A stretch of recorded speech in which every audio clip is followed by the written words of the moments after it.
Welcome to the latest episode of our podcast series for financial advisors. Today's episode is The Seamless Path to Independence, a $1 billion RIA's evolution. It's a conversation with Tony Parr, founding partner of the Parr McKnight Wealth Management Group. I'm Jason Diamond, and this is the Diamond Podcast for financial advisors.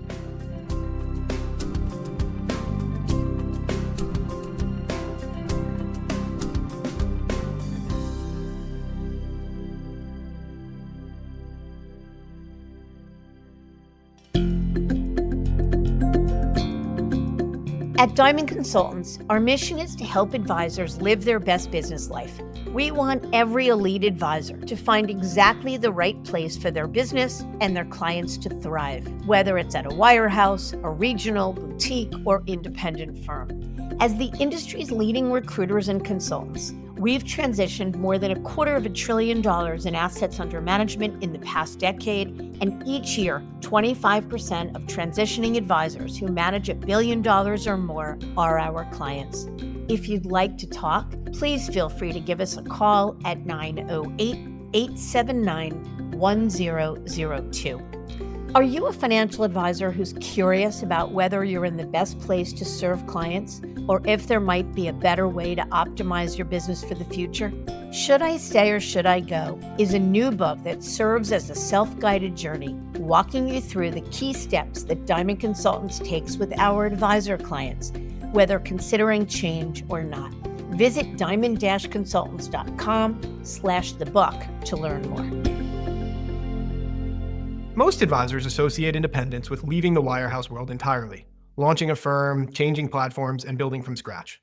But what if there's another way? A path that offers the freedom, flexibility, and control of independence without stepping outside of your firm's ecosystem. That's the story of the Parr McKnight Wealth Management Group, a $1 billion-plus team that built their business at Wells Fargo Private Client Group, where founding partner Tony Parr landed after a series of mergers, culminating with Wells Fargo taking over Wachovia. Growing the business over time, Tony leveraged Wells Fargo's independent channels to slide into independence and create their own entity, their own vision, and ultimately their own future. In this episode, Tony and I talk about how they structured what he described as a frictionless move that preserved continuity for clients while unlocking real autonomy for the business. He discusses why they chose first to slide into Wells Fargo's independent broker-dealer channel, Finet, and then ultimately chose to build their RIA with First Clearing and Trade PMR. Tony also describes the transition process and offers his perspective on building a multi-generational team and how that influences their thoughts about succession.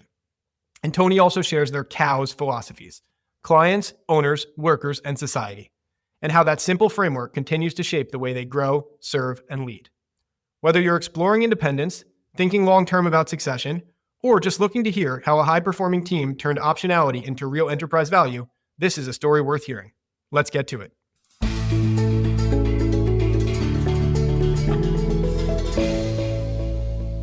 Tony, thanks so much for joining me today. Thrilled to have you here. Hey, Jason, thank you for having me. I'm so delighted to be here, and I'm super grateful to have a spot on your podcast. I've been a fan of your podcast for a long time. I moved out to farm country in Minnesota.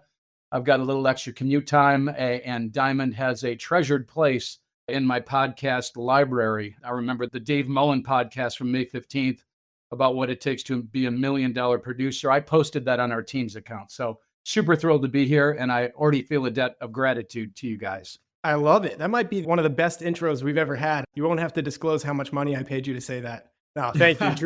Truly, really appreciate the kind words. We do this as a labor of love because we believe in all the things you're talking about and exactly the types of questions I'm going to ask you. The purpose of this podcast, I often remind myself, right? Like, why did we do this podcast? And the purpose is to educate advisors and to arm them with objective information and tales from people who have walked the path before. So to that end, tell us a little bit about your background and specifically maybe how you got started in wealth management. Yeah, tales from 38 years in wealth management. Now, maybe I'll approach it both personally and professionally in terms of background. I'm born of a Swedish mother and a Cuban father, and I've lived in San Juan, Puerto Rico, Mexico City, and Minneapolis since I was 10 years old, 1976, with a brief stint at Boston University. My mom emigrated here from Sweden at 18 years old. And I remember sitting around the breakfast table on Sundays, and she'd pull out the newspaper, and she was clipping coupons so she could live within the budget that my dad gave her every month. It was a patriarchal household, but I remember just admiring my mom for doing that. We lived in a nice house, and she was still clipping coupons looking for the best value. And I feel like that kind of translated into this career. Now, my dad, he was born in Havana, Cuba, and my family on that side was actually involved in the Cuban dictatorship before they became a communist society.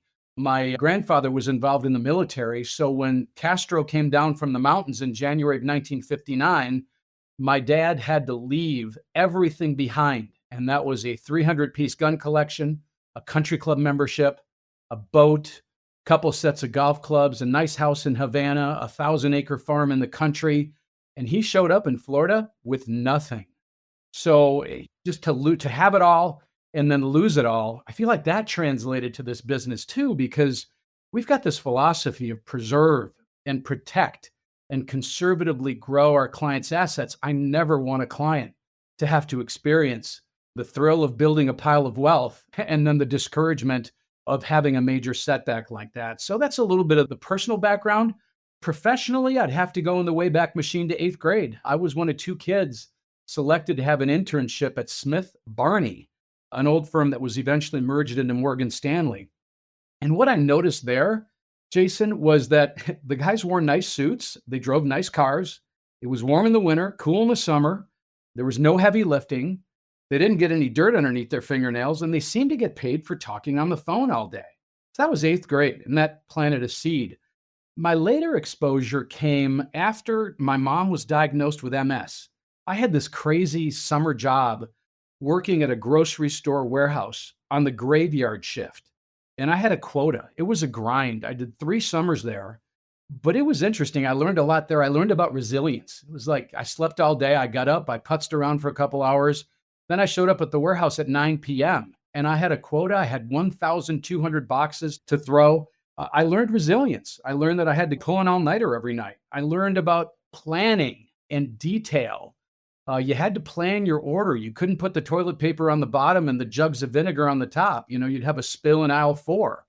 So it just relates to being detail-oriented with clients and having the right structure to the portfolio and the plan and the relationship. And that detail often involved grocery store orders of 200 items. And you had to get it right. Otherwise, you heard about it the next day. So after 3 summers of doing that, I decided that mom was ill. I didn't want to work all night, sleep all day. So I walked down Main Street in Wayzata, which is a tony suburb of Minneapolis. I landed an internship at a regional firm called Piper Jaffray. It was a premier regional firm.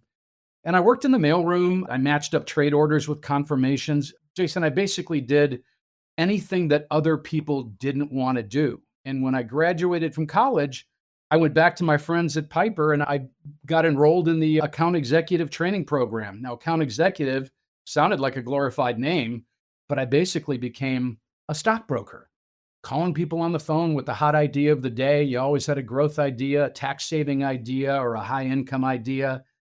And I became part of 2 different, slightly dysfunctional teams before venturing out on my own.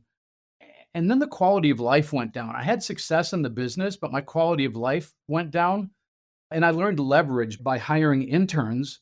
And fast forward to today, I believe half of our 15-person team are former interns of mine. So Jason, that's a little bit about the background that led me to wealth management, both personal and professional. Super interesting. And I love how you tie the personal experience, like how it shaped basically who you are and how it led you to be the advisor and the person you are today. Can you also now provide a little bit of context on the business? So Parr McKnight, and give me a little bit the services you provide, who you serve, and some size context as well. Yeah, absolutely. Parr McKnight Wealth Management Group. We're based right in downtown Minneapolis. We are a 15-person ensemble team. And I think it's important, a lot of your listeners probably know ensemble versus silo, but ensemble means we all work together. We all sing from the same hymnal. We all have the same philosophies and strategies and processes. We collaborate together versus a silo approach where you might look at a team picture of a 15-person team, but it's actually 6 different advisors with their own support people and their own clients. And there's not a whole lot of cross-pollination, if you will. So we are a multi-generational firm. We're planning first, which is evidenced by the 7 certified financial planners on our team. Once we outgrew the glorified work group label and actually felt like a real business, we needed some structure and scaffolding around the business and decided to hire a coach. So, a lot of your listeners have probably heard of the book Traction by Gino Wickman and the entrepreneurial operating system that book espouses. We've wrapped that around our business and just feel super good about the structure we put in place. So, we're highly structured in the way we run our business and work with clients, but we've got what I'd call a pretty casual work environment. It's okay to show up in jeans, which is great camaraderie, great collaboration. We've got a great culture. In terms of size context, we've just barely crossed $1 billion in assets under management, which is the common metric in this business. I like to refer to that as 1 billion units of trust because they all represent trust from clients. We've got about 400 clients, 300 of which are affluent families. And our target market, if you will, those families that we work the best with, really come in 3 stripes. Number 1 are what I call second half planners. And most advisors call these retirees. But I have to tell you, Jason, I really enjoy working with people that really want to have a purpose-filled second half of life. Your average 60-year-old, they might think they're old, but if they live till 90, they've got 50% of their life left. And it's much more interesting working with somebody that's really looking forward to having a purpose-driven existence after retirement than that person that might just retire, play golf 5 days a week, go to the all-you-can-eat buffet, play some cribbage, and get up the next day and do it all over again. I think that's actually a recipe for disaster. So we want to work with people that are really excited about the second half and want to work with us on helping to plan and envision that. The second group of clients that we work well with are business owners. We own a business. We've got a business coach. We've grown our business over time. We think we operate pretty effectively. So again, there's lots of good cross-pollination ideas that we can share with business owners. I know we'll talk a little bit about succession planning, but that's another thing that's first and foremost on business owners' minds. So we work well with them. The third niche, if you will, that we work with are corporate executives. And these tend to be driven human beings. They're tremendously busy with work. They've got complex compensation plans that have to do with RSUs, options, mirror pension plans. So we help them maximize the benefits that they're getting from their corporation and manage their affairs they prefer to delegate and collaborate with us, but they like things pretty clean, pretty straight, and they want to save on time. So they delegate a lot of that to us. So really the second half planners, the business owners, and the corporate executives are our target market. And Jason, I might also add that we really try to deliver excellence to these clients by using what I call, funny enough, the diamond approach to client service. And that means the client sits at the top of a diamond. It's a very strong structure. On one side, you have your primary financial advisor. On the other side of the diamond, you've got your paraplanner. And supporting that entire structure is the most important person in the room, is the primary service person that handles the day-to-day needs of the client. We gravitated towards that structure. It's resulted in what I believe to be exceptional client service. And it really frees up the primary advisor to do what they do best while fostering and growing the paraplanner to become a primary advisor at some point in the near future. So our work family, the CFPs, we've got about 200 years of cumulative experience. I'm really proud to say we have 0 regulatory dings, not even a complaint letter in 200 years of cumulative experience. And really that clean record reflects our do the right thing attitude. So Jason, that's a little bit about Parr McKnight and how we're structured and who we serve. Wow, you named your service approach after us. No, I'm kidding. I understand it's named after the sheep. Very intentional. A couple of things there that you said that resonate with me. First of all, you talk about culture and how for you guys, culture means the camaraderie, the family feel, and you wear jeans to work. And it strikes me because I've worked with teams in the past who have encountered either people they're interviewing or firms they're considering doing business with, and they've seen people in jeans and been turned off because their culture was buttoned up suit and tie. And it reminds me that there's no blanket answer to culture, right? It's what works for you, and it's what works for probably more so your clients. I think it sounds like you speak the language that your clients speak. So I love that. And then the other thing, you say 1 billion units of trust when you think about your assets under management. First of all, I agree that for whatever reason, $1 billion in assets under management seems to be a little bit of a magic number in our industry. Oh, I think in part that's because at $1 billion, the world is your oyster. You have really unlimited optionality at that point in terms of, do you sell your business? Do you transact? Do you partner? Right? It really does unlock a lot of doors. But I love how you frame it through the lens of, I think we get jaded by big numbers, and these are clients and these are people's lives. And when you have $1 billion, like, stop and reflect. That's $1 billion in assets that you're managing on behalf of real everyday people. So thank you for sharing that with us. I want to now move on to what I call your career journey. And your career journey was somewhat common in the sense that you moved from more captive channels to more independent channels over time. Ultimately, now you have the most autonomous form of business ownership there is in your own RIA. But I think what's interesting for you is you've always kept at least some affiliation with Wells Fargo. So there's a lot to unpack there, but can you just briefly walk us through what I call your career journey? Yeah, well, I got hired at this regional where I was a stockbroker. I got to just say it that way. We left Piper Jaffray and Hopwood to go to Prudential Securities, and that was 1993. And it seemed like that was near the beginning of this move to getting paid for advice versus transactions. Prudential Securities merged with Wachovia. A.G. Edwards was folded in. And then Wachovia became one of the casualties of the 2008 crisis. And I remember, Jason, falling to my knees and shedding a tear.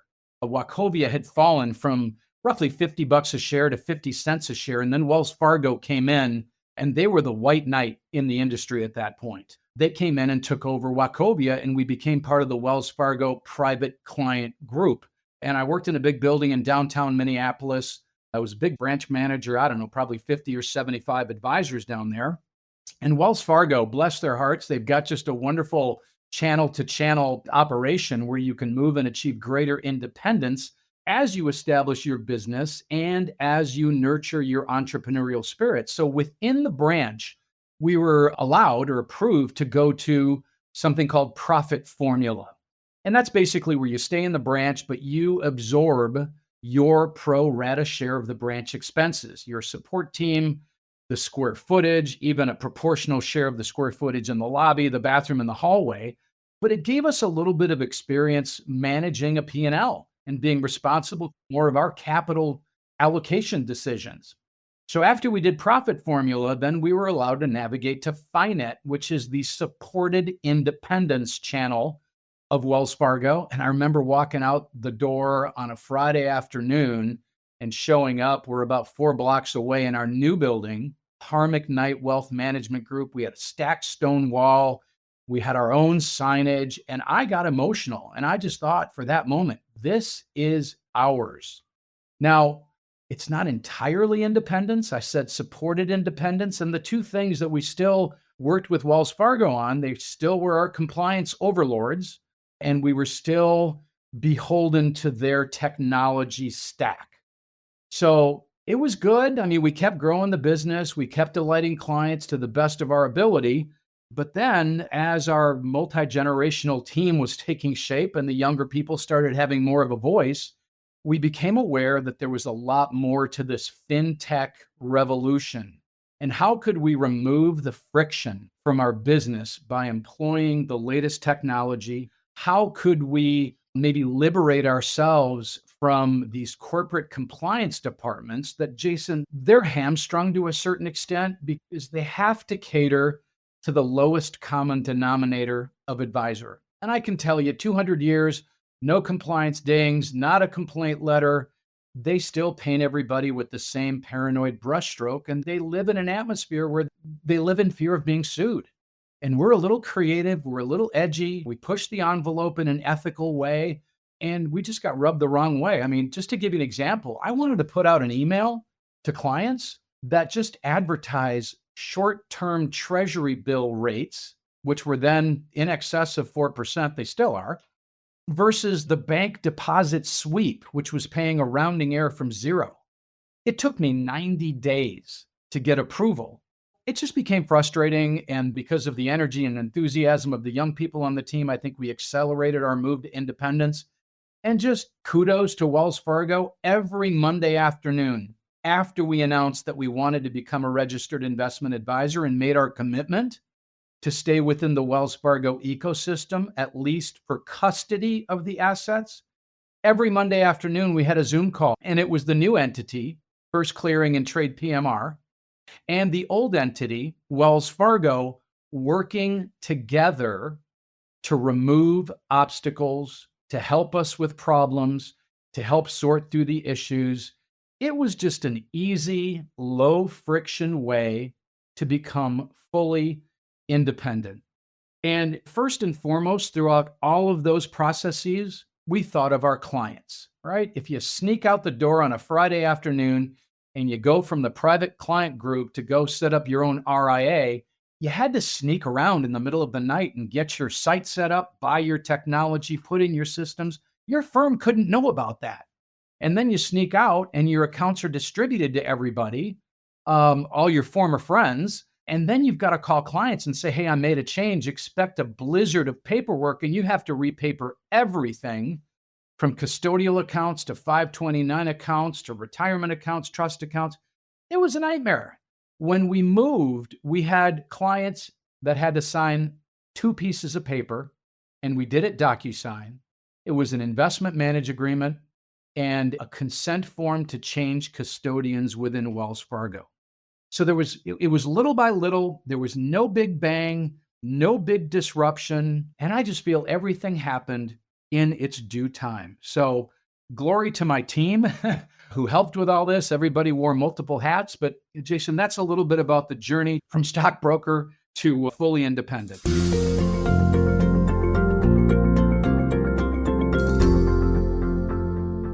That is an incredible story, and there's so much to unpack there. And it sounds like I think a lot of people feel this pressure to nail it the first time. A lot of times that plays out in, do I move from, say, a wirehouse model to a regional firm or to an independent broker dealer, even if ultimately it's going to be an interim step to eventually being in the RIA space. And for you, I think what you're saying is everything happened in due time exactly as it was supposed to. Right now, you are exactly where you're supposed to be. But in part, that's because you had those previous chapters.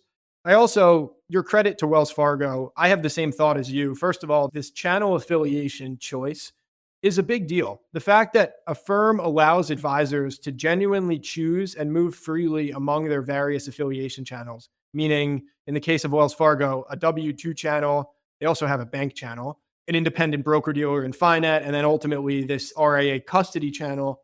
To allow that, and to your point, to make it frictionless and to even, it sounds like, encourage that, is a breath of fresh air, because we get the question all the time from advisors who like that idea on paper. And they wonder, is it really that easy in practice to say, I can move from a W-2 channel into an independent channel? So it is refreshing to hear that in your case, that was a home run.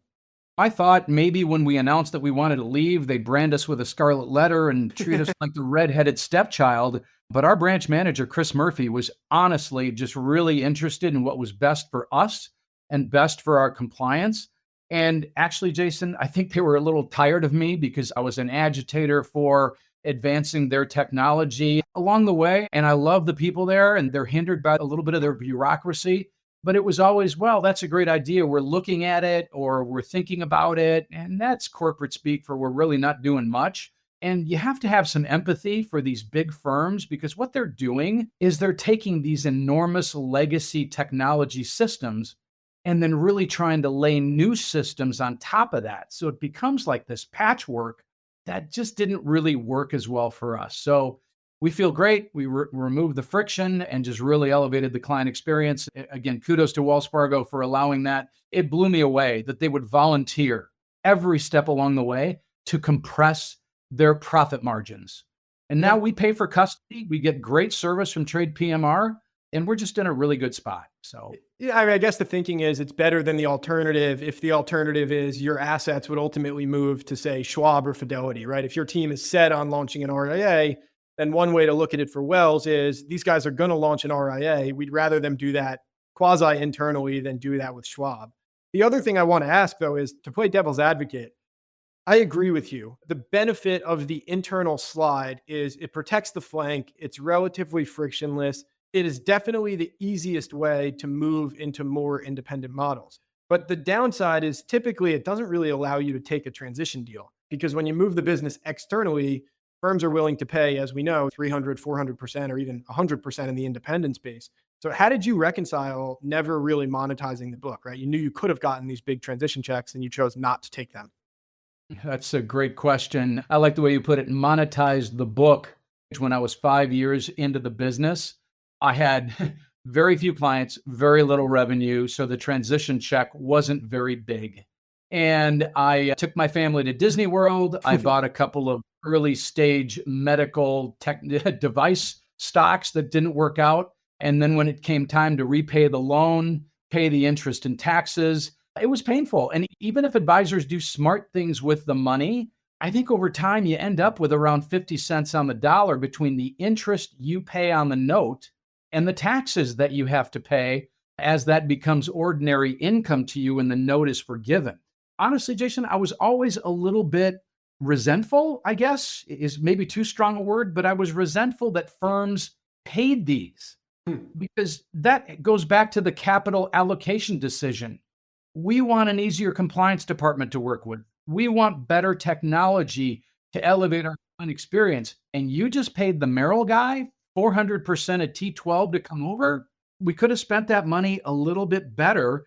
And it seemed oftentimes like firms were treating their adopted children better than their real children.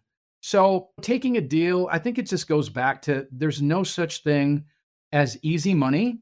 And we didn't want to be beholden to a new master for 10 years. We wanted to be masters of our own universe. And when I think, Jason, about the value that's been built in this business for myself, my partners, and the compensation and benefits that we pay our team, it's the equivalent of 20 transition packages. Just the value that we've built, navigating through those channels, doing the right thing for clients, and treating your people right. We got tremendous value from that. Yeah. Plus, I think the equity value you've created along the way, completely agree with that school of thought.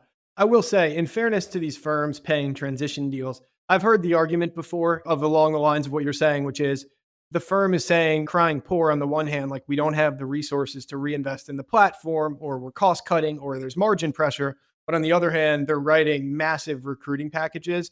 But in defense of these firms, and I guess in fairness, take this with a grain of salt coming from a recruiter, I think firms need to recruit. I mean, we've seen firms, notably Merrill, right? Probably the most recent example of this, where they stop recruiting competitively.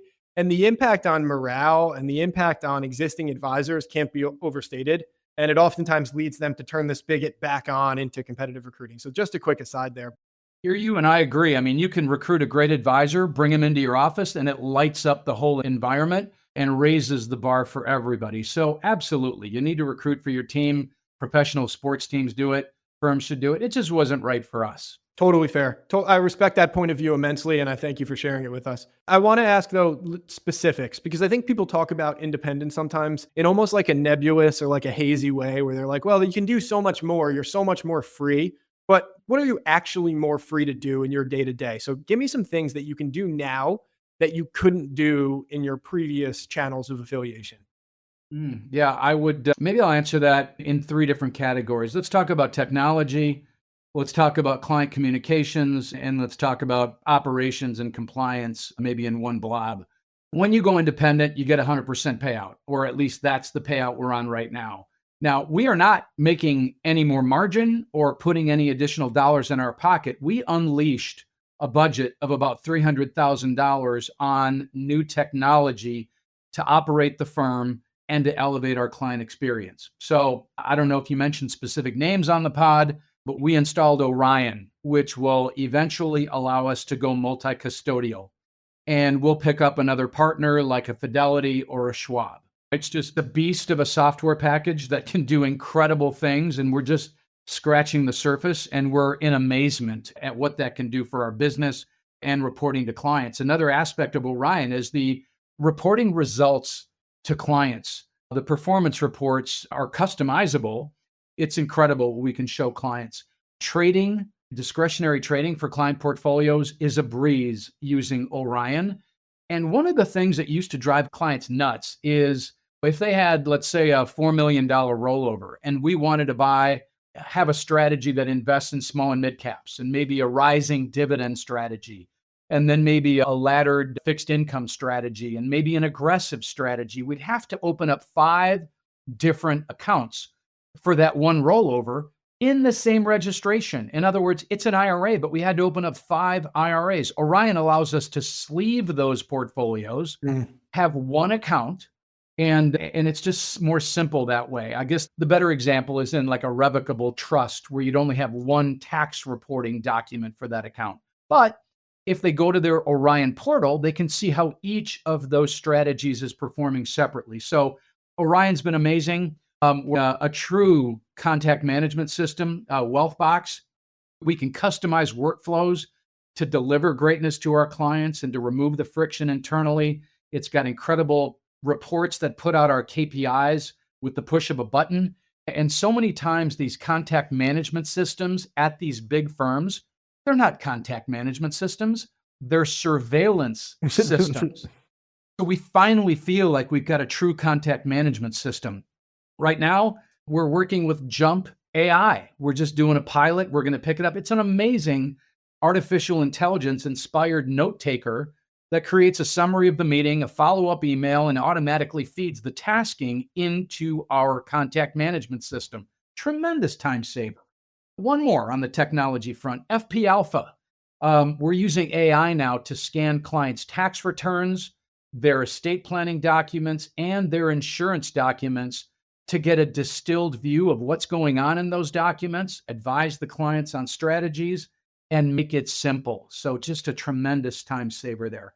So Jason, that's a little bit of the technology. Client communications and compliance is another one. When we were in the captive environment, we had one website provider for the entire firm. Now we can do our own website. Updates take overnight, so not 6 months. And we've got somebody on the team that's a marvel at doing that. So we've got a great website, a robust pattern of updating that website, because the only thing worse than no website is a stale website. It was too clunky in the captive area. It's a breeze now. Social media, our social media presence has expanded exponentially now that it's gotten easier. We've got a YouTube station. I just did a webinar for clients about 2 hours ago, and within a day or two, that's going to be up on our YouTube station.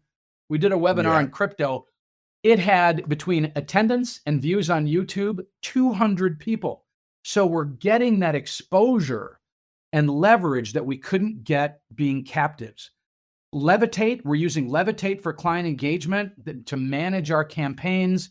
It's got suggested communications for clients. You can run the communications through AI to give it your own flavor. Texting is easier. Zoom webinar we didn't have. So just incredible additional ways to communicate and light clients up. And in the operations area and compliance, for my webinar today, it went to our compliance person. We have a private compliance attorney. It went to them yesterday, and we had it back same day. It was like a 3-hour turnaround. They know us. They know our record. They know we're not trying to pull a fast one on anybody. So it's not catering to the lowest common denominator. It's catering to us. And they know us, and they approve stuff a lot quicker. So that's a good thing. Staffing, we can hire and fire, and there's no mandates, and there's no quotas. And I remember you need $1 million in production to have your own support person. No, you don't. We get to decide. The other thing that I love about being independent is we can put together our own benefits program. And we matched pretty much everything Wells Fargo had to offer, but then we offered a subsidy for pet insurance. We match charitable donations. We provide $500 towards a travel ticket, airfare. We just do a lot of things. Everybody has their own office. Everybody has heated parking, which year after year is the #1 benefit here in Minneapolis. We like to take our polls in the middle of January, but we've got heated parking. Those things are unheard of in the wirehouse. Advisors in Florida right now are like, what is this guy talking about? Heated parking. That's a phenomenal answer. Honestly, that was an extensive list, probably the most detailed step-by-step list I've heard, at least off the cuff like that. In a nutshell, what independence is all about. I think you laid out I mean, not everybody's going to say those exact same things, but that's the ethos or the spirit of what it's all about. I'm curious, when you do something like this, do you tell your clients each step along the way? Because ostensibly the assets are staying in a similar place. Like, how much client explanation is involved? How much paperwork is involved? What is that process like? And what was the reception like on the part of your clients? Yeah, well, just the bottom line KPI on that one is 99.99% of our clients came with us. There was one that was left behind and they were just unresponsive because they'd been relatively unresponsive for the last 5 or 10 years. So it's not, Jason, what you would call regretted attrition, but the communication was very thoughtful and consistent and deliberate. And if I were to summarize, it's we were tuned into WIFM radio, which is what's in it for me from the client's perspective. So, Mr. Client, we're going independent. We're going to have all kinds of new technology, and we're doing that so that we may elevate your experience in the following ways. And people were just excited. Not to rag on Wells Fargo, but they were like the poster kid for bad news for a long time. And Jason, that was tough because we do the right thing. And if Wells Fargo steps in it, we were tarred with the same brush. And they had some criticism heaped on them, some fairly, a lot unfairly. They became the poster kids for beating up on financial institutions. So I felt some empathy and sympathy, but we were tarred with the same brush. And I had one client in particular that several years ago said, when you end up somewhere else, I will put a bottle of champagne on your doorstep. So if you do things for the right reason, right? You don't want to do what you do just for the money. If you do it to enhance the client experience and to remove friction for your team and explain that thoughtfully and clearly with benefit statements for your clients, they'll come along. They'll come along gladly. And they all did. What about logistically? Like, was this a repaper at any step of the way? Because I think we get that question from our audience sometimes. I know we get that question sometimes about, is it really as easy as we're led to believe it is? Yeah, well, for us, I'm not going to say it was easy because there was a lot of thoughtful communications going on. There were some slip ups with DocuSign. We can do this, we can't do that. There were some changes midstream, so we had to adapt and overcome to some issues, but you always have to do that. But when you have a DocuSign that asks the client to sign an investment management agreement, and you have a DocuSign that says, we would just like to lift up your investment shoes from a shoebox called Wells Fargo and put them in a shoebox called First Clearing, and it is still in the Wells Fargo house, there really is not a lot of resistance to that. So we made it as easy as possible. And again, kudos to the team for just delivering a white glove experience to clients. So what does white glove mean? That means if you've got an elderly client down in Naples and they don't know how to do this, you send somebody down there on an airplane to go to a bank branch with them to flip bill pay from one account to another, or to help them open up an account and move their bill pay over. If we had tax checks being issued or Social Security checks being deposited, that was part of the benefit of navigating within the Wells Fargo ecosystem. They were able to generate all these reports for us that identified these little roadblocks or little bumps in the road where clients might have a difficult time, and we were able to proactively address those rather than have that be a nasty surprise down the road. So it wasn't easy, but it wasn't as hard as, hey, your household has 22 accounts with us. Here's a ream of paper, sign it and get it back as quickly as possible, while your former friends are calling on that account saying, hey, they're gone, keep your account here. That was just something that I'm so glad we didn't have to face. So the messaging was good. The team just stood up and did the right thing for clients. I'm just looking at my desk right now. We've got these red buttons on our desk that say easy on top of it. And it's the Staples easy button. That's part of our DNA, is how do we remove roadblocks? And everybody had to be on the alert. And Wells Fargo and Trade PMR were super helpful in helping us front run those for clients. I think that's a healthy perspective for advisors to keep in mind, that, to use your words, it certainly wasn't easy, because that is one of my pet peeves in advisor recruiting, is when firms tell advisors effectively it's a light switch, right? The light switch one day is flipped to W-2 mode. You flip the switch and you're in 1099 mode. And I'm always quick to educate it, like, no, that is not the case. Yes, you can do it. Yes, it is a beautiful benefit. It is absolutely a reason to consider one firm over another, but it's not a light switch. And it sounds like that's exactly what you're saying. Jason, pain and problems, they're always going to be around, but removing the friction and being able to be accountable for our own stuff rather than running it up the flagpole and it goes to legal and it goes to compliance and the branch manager. And it's just like, no, the buck stops here. We're fully responsible, fully accountable. And I think we did a good job with that freedom and that flexibility and that control we had over the process. That's an excellent point, actually. The idea that even if it was the exact same set of problems, and I'm not saying it was, but even if it was the same set of problems, you're in charge. And that is a common pain point among advisors, is not so much that the answer is no or that it's restrictive, but captive advisors often complain about the idea that they just don't have any agency over their professional lives. Like they're at the mercy or the whim of the firm. And I think what you're saying is even when stuff goes wrong, it's a nice benefit to have, more than a benefit. It's a integral part of your business model now to have the ability to be the decision makers. The buck stops with you. You got an issue, it's all Parr McKnight troops to the front line. Here we go. Yeah. Bring it on. Did you consider external options, or was this always just too compelling of an option? We did. We got pretty close to the finish line working with Schwab, and they are great people over there. And we just thought the slide was too easy for clients, right? It wouldn't be this massive upheaval. And with the technology that we put in place, now we can methodically go about becoming a multi-custodial firm and maybe bringing on a partner like Schwab or like Fidelity. But that doesn't mean there aren't other options. We got introduced to Sanctuary, to Dynasty, to Rockefeller. Some firms are private equity backed. Others took a portion of your practice and a lower payout. Some had the pre-designed tech stack, the internal compliance. We just wanted to do our own thing. And like I said before, be masters of our own universe. We've grown nicely over time without taking on outside capital. So we did consider a lot of options. We were in due diligence mode for a long time, had fancy spreadsheets that identified the pros and cons of each firm, but we just kept coming back to what's best for clients right now, and then what's best for our firm and our employees, and then what's best for us as owners of the firm. So all roads pointed to the path of least resistance that created many options in the future.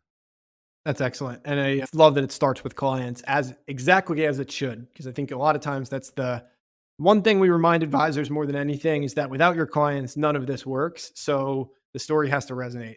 I want to talk a little bit about, and I'll give you maybe two more questions because I know we're brushing up on time here, but your team seemingly is set up intentionally at many different generations where you have advisors at different stages of their careers. Do you view that as a part of your strategy? Was that an accident? I'd love to say it was intentional. Maybe it was subliminally, but I get out of bed in the morning, my feet touch the ground. I'd say I can't wait to get to work. I love the people that I work with. And here's the way it lines up. About 30 years ago, I had an intern named Brian McKnight, and he became so valuable to the practice that we brought him on full time. That's when I was with Prudential. Brian is still with us. He owns a large part of the firm. He's a former intern 30 years ago. John Rudy was an intern about 20 years ago. Again, same story, became valuable to the practice. He is now a partner and owner with the firm. Another owner of the firm is Nelson Moen. He's my stepson. He's got a small percentage in the firm. He was an intern 8 years ago. We've got two paraplanners, Joe and Emily, who are now full-blown CFPs and received their first clients. They were interns 3 and 4 years ago, and now our financial advisors. So we've got a homegrown team, and it's just a wonderful generational approach to working with families. We've got advisors in their 20s, their 30s, their 40s, their 50s. I'm knocking on the door of 60. And Jason, every Thursday morning, we have an advisor meeting. All the CFPs get on the phone for an hour and a half, and it's magic. We talk for an hour and a half. We look at the calendar in the last week. What meetings did we have? What meetings do we have coming up? What client issues have come up? And then we hear from the 20-year-olds, the 30-year-olds, the 40. It's just this multi-generational wisdom and perspective that comes together. So when clients come to Parr McKnight, they're not working with one advisor. They're working with 7 that all have different perspectives on the world. And I am never lacking for an answer to what happens if you get hit by a bus, because half the team could get hit by a bus and we are still an enduring firm. And it makes for a beautiful succession plan where we don't have to take on outside capital. We can do a series of small internal transactions so we can distribute equity. And more importantly, that equity mentality, that ownership mentality, we can distribute that to others on the team through outright sales financed by a bank. We're currently going through an engagement with a company called FP Transitions to ascertain owner compensation, to validate our compensation stack, and to look at equity participation models like, are they an income partner? Are they an equity partner? Do they get phantom stock? Are we going to put in a 409A plan? Can we wrap a long-term incentive plan as a bonus structure around somebody's base pay? So we got a great multi-generational team. And one of our slogans is, allow our family to serve yours. And it's so exciting to come to work every day with that type of a structure and those type of people that all share a common philosophy. But your passion for it and your authenticity shines through even just in answering these. I love to hear it. By the way, what you were talking about, intentional or not, that was why I asked the question, because this idea that every team, every firm, every advisor needs to be thinking about succession, and you've built in a mechanism by which the book should pass really nicely from one generation to the next. Kudos to you, because a lot of firms, I think, again, whether it was intentional or otherwise, a lot of firms are envious of that position. We're going to keep working at it until we get it right. Absolutely.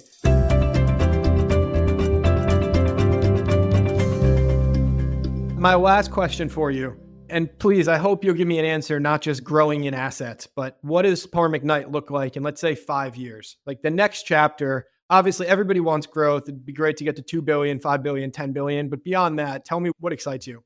Well, a little backstory to this. I mentioned that we run our business with traction with the EOS system.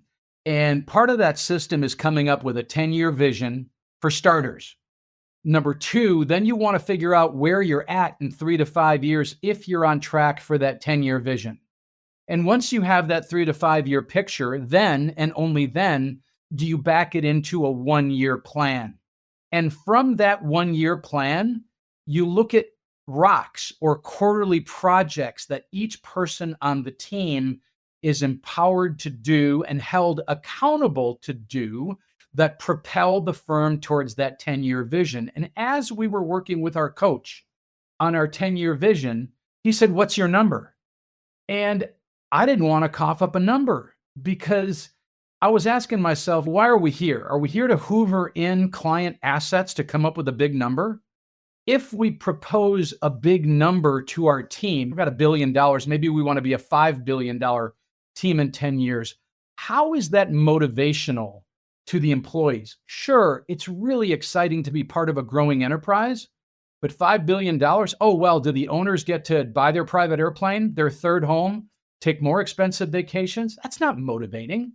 So we ended up hanging a number on it, and the whole conversation to me was inspired by a book that I read called Small Giants.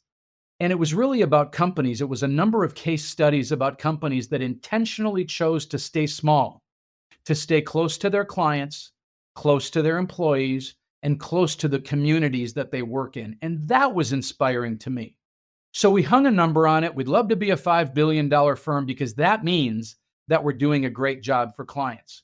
And I like the words of King Solomon when he asked God to make him the richest, most powerful, most wise person in the universe. He said, "So that I may take care of my people and the widows and the poor." He wanted it for good. So we want to be a $5 billion firm so that we can take care of cows. And that's an acronym. The C stands for clients. We want to give clients a magical, anticipatory experience that propels them along the path towards financial freedom. C is for clients. O is for owners. We have capital at risk. We put sweat equity into this business. We merit a reasonable profit for our efforts. Is workers. We need to have a work environment that allows people to perform in their magical ability, do the right thing for clients, have a balanced lifestyle, not feel like they got to check email when they're on the vacation. And the owners are owner operators. We are workers also. So we need a great environment for our workers. And the S in cows is society. You need to benefit the community that you're in. You need to give back from the blessings that you've been given. So it's a long answer to, we want to be a $5 billion team so that we can take care of cows, the clients, the owners, the workers, and society. I absolutely love it. It's a really thoughtful answer that, once again, just another topic where I think your passion and enthusiasm shines through. I could continue this conversation all day. Truly been a wealth of information, and I so appreciate you being on. I am excited to revisit this in 3, 5, and 10 years so we can hear more about the story and the growth and how you're doing with the cows. But Tony, for now, thank you again for coming on the show. Yeah, and thank you, Jason, and thanks for all your help on our journey to independence. Love Diamond and appreciate being with you today.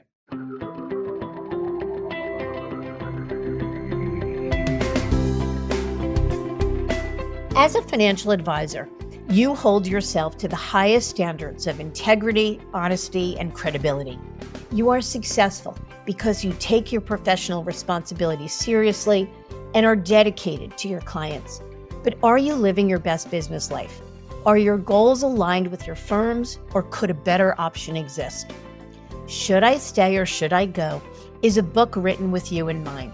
It's a self-guided journey that walks you through the key steps that we take with our advisor clients.